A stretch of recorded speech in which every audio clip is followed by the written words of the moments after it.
So you have $1 million or more saved, you have a pension, you're in what we call the 2% club. Less than 20% of people have a pension, and less than 10% of people have $1 million or more saved. When you combine these two percentages, you're left with 2% of the population. So obviously your situation is more unique. The planning strategies that you look at are different, and the conversations you have are different as well. And so in today's video of Joe Knows Retirement, we're going to break down the 3 key things to consider. And I've, broken down, we work with 1,000+ clients, and we've broken down the 3 most important things that we are talking about with the clients that we serve who are in this 2% category to make sure they are maximizing that retirement, maximizing that pension. And when you work for 30 or 40 years, you're often considered that Midwestern millionaire we always talk about, no matter where you are. Maybe you're, somewhere else, you're not just in the Midwest. Maybe you're in the Florida, where you can call yourself the middle class millionaire, or maybe you are just that hardworking people with the same Midwestern values that we talk about of hardworking, frugal, diligent saver, the best savers, the worst spenders. And so if you're in this category of the 2% club, maybe you are that Midwestern millionaire, maybe you hate taxes. I wrote a book about these 3 topics here, but that's what we're going to break down in today's video of Joe Knows Retirement. Joe knows taxes. Joe knows the market. Joe knows Social Security. Joe knows income planning. Joe knows pickleball? No. This is Joe Knows Retirement. So obviously, as you know, you're in a unique situation, and you need to be proud of that. First and foremost, you need to understand that the 3 opportunities that we're going to talk about here to plan for, they're just that. They're opportunities. They're things that not everyone has the opportunity to plan for. And so I want to make sure we keep that first and foremost on our minds. And so the first thing that I want to break down, one of the most important things that we see these people with $1 million saved in a pension, is making sure they're planning for taxes. Now, I personally said, as I mentioned, I hate taxes. I wrote a book about it, but I'll pay my fair share because I know that I love the things that the tax-paying dollars, provide for. I just don't agree that the government is the best steward of all of our tax-paying dollars. I think most people would agree with me on that, considering how much debt we are in, knowing that we have a lot of unfunded liabilities with Social Security and Medicare. And so there's just a lot going on right now when it comes to the tax standpoint. And a lot of people expect tax rates to be higher in the future. And so we do have to make sure we are planning for this, because I'm sure a lot of you out there are not looking to tip Uncle Sam or looking to pay more than your fair share. I always ask people, like, have you ever donated money to the IRS? So you have your tax bill that's due by April 15th. Has anyone ever donated more money? And of course the case is typically no. And so we do have to worry about that. If we have this scenario with pensions, $1 million+ saved, taxes will likely be the biggest expense during our retirement. Probably more than anything else we'll see. Probably more in healthcare, probably more than, obviously your home's probably paid off, so more than what your mortgage costs would be over retirement. And so this is something that we're going to need to plan for the most. Now, what's unfortunate about this is that most of the time when we see people who come to us from other advisors, most of the time their advisors are not talking about tax planning. They only do investment management. And so we created what we call our 5-pillar approach to ensure that people are really getting that comprehensive service. So whether you're currently working with a team, maybe you're DIYing it and looking to potentially work with a team, we hope that you'll look at the 5 considerations to make sure your team is doing, to make sure you're not missing anything in retirement. And the first and foremost pillar of that is tax planning, making sure that every other pillar is playing off of that decision that is going to impact taxes. And so knowing that's the foundational element to it. And then also looking at the investment management is key. Professional investment management can be very valuable over your retirement, but also how are we going to be tax efficient in our income planning, which is another pillar. When we go and take withdrawals out from our income, from our investments, is if it's all coming from tax deferred investments, we're going to have to pay taxes on that on top of our pension, on top of likely making our Social Security now maybe up to 85% taxable. And so these are a lot of things that can play together. But wait, didn't we just take an income out and now it's impacting all these taxes and all these other pillars? And so it's just important to really understand how all of this works together. And then we also have to look at things like healthcare planning, right? Because of IRMA. IRMA is based on your income. And so the higher your income, the more you're going to have to pay in Medicare premiums. And so this is why this is so important to have control of your income and what tax bracket you're in. So you're not forcing yourself to pay more on all these other taxes and penalties that can come up over time. And then the estate planning pillar one is really key. And we're going to talk about that in point 2 as well here today, of how key that is for people who have been diligent savers, but making sure that, hey, if we leave money to our spouse or to our children or loved ones, what is the tax impact going to be for that?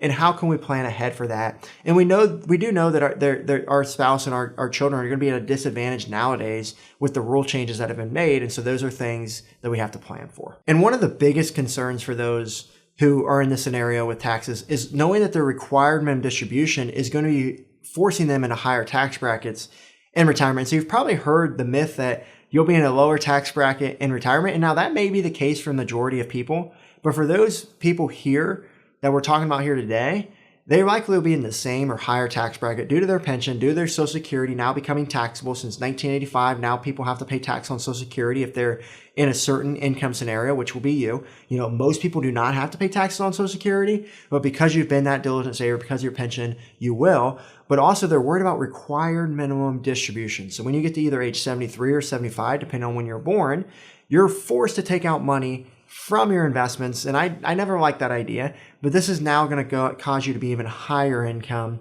over retirement. So a lot of our clients are worried about taxes. And one of the other reasons they're worried about taxes is because they haven't planned for it yet. They either have an advisor who has never brought it up, or they've been a DIYer, and maybe they just really struggle on understanding the tax side of things.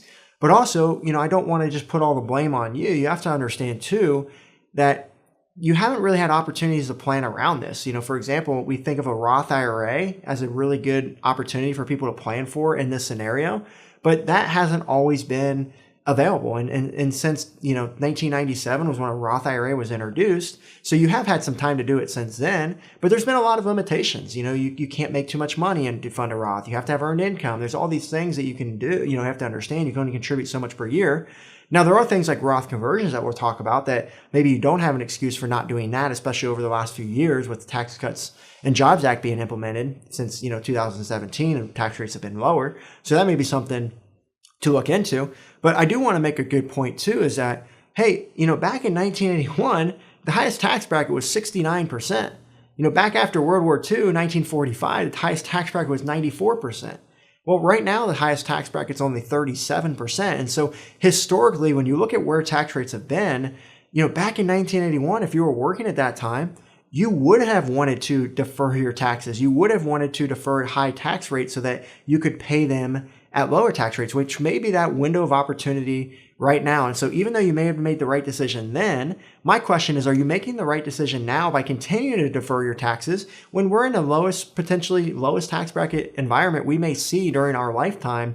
And are we going to just let this, you know, are we just going to let this slide by? Are we going to leave money on the table? Or are we going to make sure we're maximizing this window of opportunity? And so that's where like strategies such as a Roth conversion that I just mentioned could be really advantageous from a tax planning standpoint for this crowd of people, knowing that they are going to be in the same or higher tax bracket in the future. Plus, if you do a Roth conversion now, all of that growth is tax-free as well. There's also no RMDs on a Roth conversion, and so you can have that growing tax-free for a longer period of time as well. And so these are all opportunities and advantages of this type of strategy. And then it also helps set up a Roth conversion. It also helps set up the point number 2, which I'm going to talk about today, which is the second most important thing that people need to plan for when having a pension and $1 million plus save, is what's called the widow's penalty. And now this is if you're married, you need to make sure you're planning for this. But even if you're single, the point I want you to get out of this is that you're going to be in typically a higher tax bracket throughout your retirement, because now you're going to be at single tax rates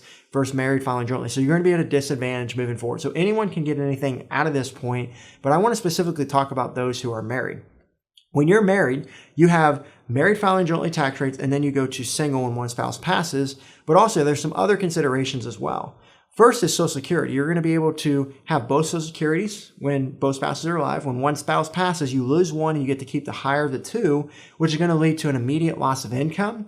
It's going to lead to immediate increase in taxes, as we mentioned, but also you may be more subject to having more of your Social Security taxable now. You may force more of your Medicare premiums to be at a higher cost due to IRMA based on your income, as we've talked about earlier. And so now it's going to lead you to potentially paying more in taxes at that point. And typically what we see is that someone who goes from married filing jointly to single will typically have to pay nearly double the amount of taxes in their retirement. So, coming back with the Roth conversion idea we just mentioned, this could allow you to plan for ahead of the widow's penalty so that you can pay those taxes at married filing jointly, so that when you're single, you don't have to pay the taxes. You can just pull it out of your Roth, and now it's not going to cause you to be in those higher tax brackets at those single tax rate environments. So this is a key thing that we're seeing a lot of people have not considered or not planning for that can lead to a lot of opportunity moving forward. And I say the other point of this, number two, is we work with a lot of DIYers who they've done it on their own all these years. They've done really well. They're analytical, they're sharp, they're statisticians, they're just really intelligent people. But what they do is they get to this point of retirement and they realize that, hey, this planning is more complex than what has been going on, before the time that, we got here. And so they realize that, hey, maybe I just want to delegate this. And one of the key reasons they do is because of this widow's penalty idea is they want to make sure that their spouse has a trusted guide to serve them moving forward. And this is something we always want to suggest to people who are looking for an advisor, maybe DIYing it, is, hey, making sure you find a team that you can trust so that if you pass away, your spouse isn't left in the unknown of what to do with their retirement or with what you've saved and have done over all these years. And so we see this as a key point because typically one spouse is more involved than the other. And so it's really key to make sure that everything is going to be good to go moving forward. So we hear that often, but just want to make sure that's pointed out and on your radar to think about so that you're not blindsided by that as time goes. And obviously as people get older, they are less likely to want to make decisions. They may have other factors that play a part in making those decisions, and they just want to make sure they're not missing anything. And so I think finding a trusted guide can be really important to you as you plan that retirement. And also with that, as you look for a team, we want to make sure that's a one-stop shop, right? Where they have the CPA in-house, they're helping facilitate estate planning documents, they're helping you decide when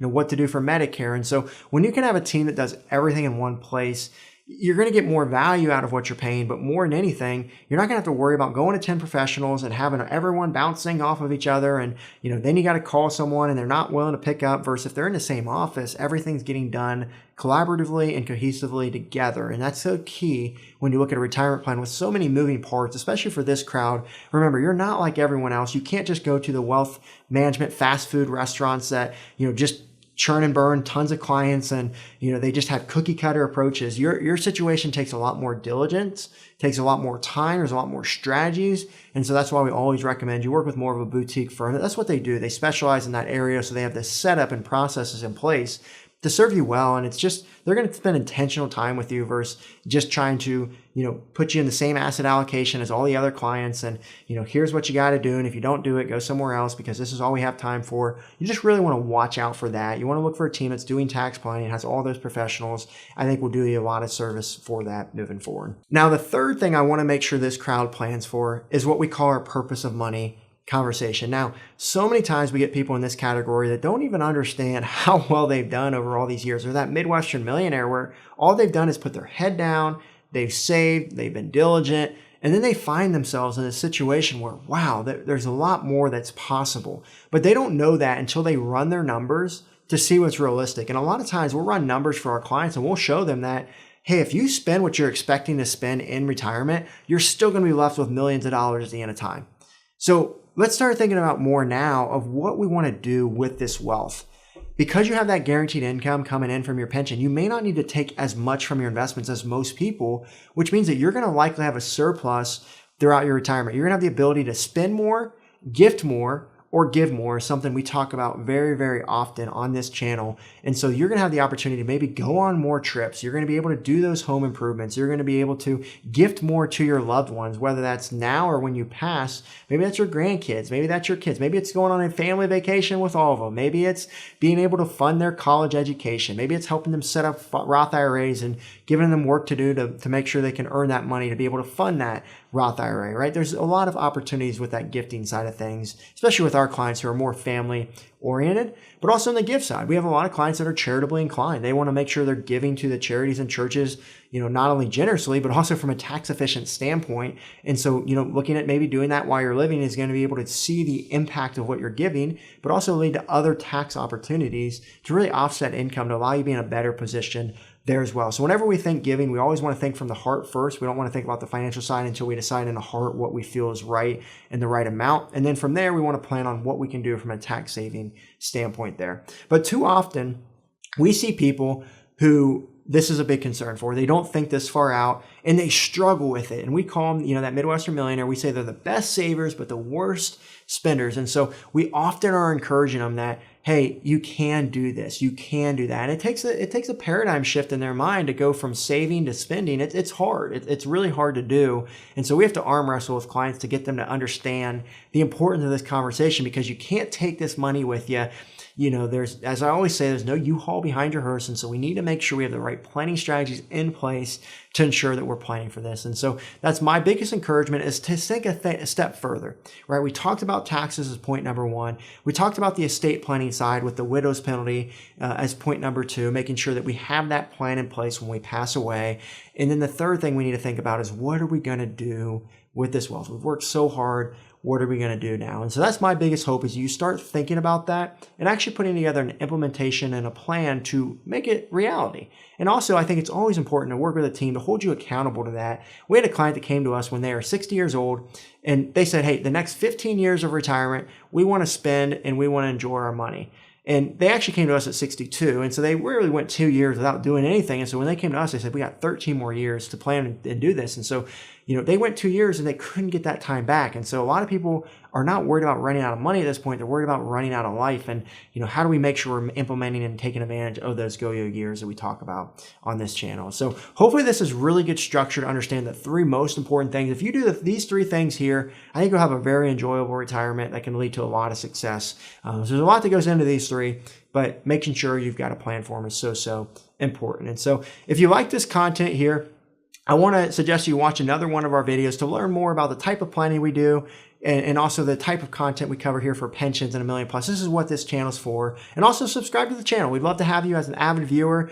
Put in the comments your thoughts from the videos. What else can I do more videos on? We want to make this a community for this crowd, which there's not a lot of videos and content out there for. So whenever I write articles for Kiplinger or these YouTube videos or books that I write, I always want to make sure that we are considerate of those people with pensions, knowing that their situation is more advanced, more unique, and more opportunities. So we'll see you on the next video of Joe Knows Retirement, and hope you enjoyed this one.